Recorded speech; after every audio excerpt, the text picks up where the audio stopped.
Hello again, crochet friends. It's Dana from Nellie DC Crochet. Today I wanted to share with you my thoughts as I begin this fun crochet along by Janie Crow. It's called the Fruit and Garden Crochet Blanket. And anyway, I wanted to give you some of my thoughts as I get started. I've only just started. I've made the very first square. Ta-da! I'll tell you what it's called in a minute. I've put some notes down so I don't forget anything. But this is a fun crochet along. I saw the pictures on, I think it was Instagram. I kept seeing the pictures of this colorway and I thought, oh, that is so beautiful. And then I saw a picture of a particular square that she does, and I thought, oh my word, how intricate. That was so intricate, and I thought, woo, can I make that right here? Isn't that amazing? I'll get to that in a minute. But anyway, so I finally bit the bullet and ordered the yarn and ordered the book. You don't have to get the book. The pattern is free on the Stylecraft website, but this book that she wrote is amazing with beautiful pictures, diagrams, graphs, history. There's a history of crochet along, which was fascinating, and the history of why she wrote this particular fruit and garden crochet along, the pattern. So I wanted to go through it really fast. I put some notes in here. First, the colorways. They're beautiful colorways. I don't know if you can see them. I tried to put my light in such a way that it was a little lighter, but now it might glare. But this colorway is called the Parchment and Caramel. Isn't that beautiful? Yellows, a lot of yellows. The next one is the one that caught my eye at the beginning. Love is Enough. This beautiful turquoise. I think that one's gorgeous. And then there's the Night and Dusk. Beautiful dark grays. And then this one is called the Red House. And this is the colorway that I actually ended up choosing in the end. So she has a beautiful description of this particular crochet along and why she chose the pattern.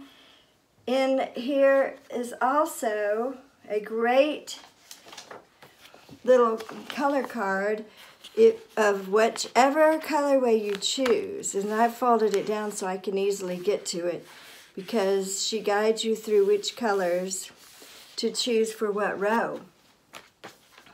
Also, she goes through each flower very particularly. I was going to show you some of them. Let's see. The first one, I thought I had marked it. Where is it? Ah, well, it's on the next page. It's called the Forget-Me-Not. And she shows you what it looks like with each colorway. Now you can pick, you don't even have to choose one of these kits. You can actually order the kits at different yarn companies online. This is a Stylecraft pattern. She's doing this through Stylecraft website. And you can get the free pattern that way, but this book is just very valuable, and the pictures are so beautiful. So the Forget-Me-Not is the first one, and I'm using the Stylecraft Naturals Organic Cotton, which I did a little bit of a review earlier. I'll put the link of that video. Okay, then the next one, see, for example, here is a graph. Is that what you call it? The next one is the Columbine, and she shows you what each one will look like in the color way. And then there's the Clementine. And let's see, maybe I won't show you all of them because that might take a while. But the one that caught my eye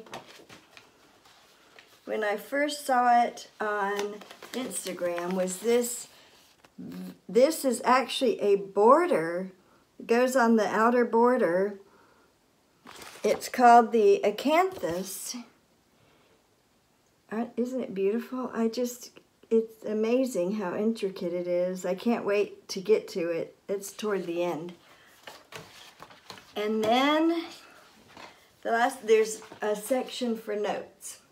So this is the book that is not required, but is just a, it reminds me of Sophie's Universe from Dedri, I can never say her name, anyway, Uys.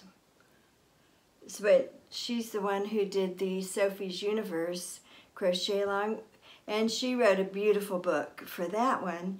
That was the first crochet along I ever saw. So anyway, but Janie has a YouTube channel that's very helpful. In it, she guides you through every single row. One thing I love about how she's doing her videos, she gives great tips. For example, how to join a new color to make it really lock in so that it won't slip out, and how to join your slip stitch at the end of the row. Well, I've done this many times, but I've never used her method of locking it in and keeping it nice and, I wish I could show you. Well, like this one, you can't even hardly see where I've joined, but it's snug. And she gives a really good description of that. Let's see, what else did I want to tell you? It's free, blah, blah, blah. And okay, really, that is what I have to say at the beginning of this crochet along. I will tell you some more things. I'll make another video as I go along through the different squares. Let's see, what else was I going to say? Oh, one other important thing she does is measuring.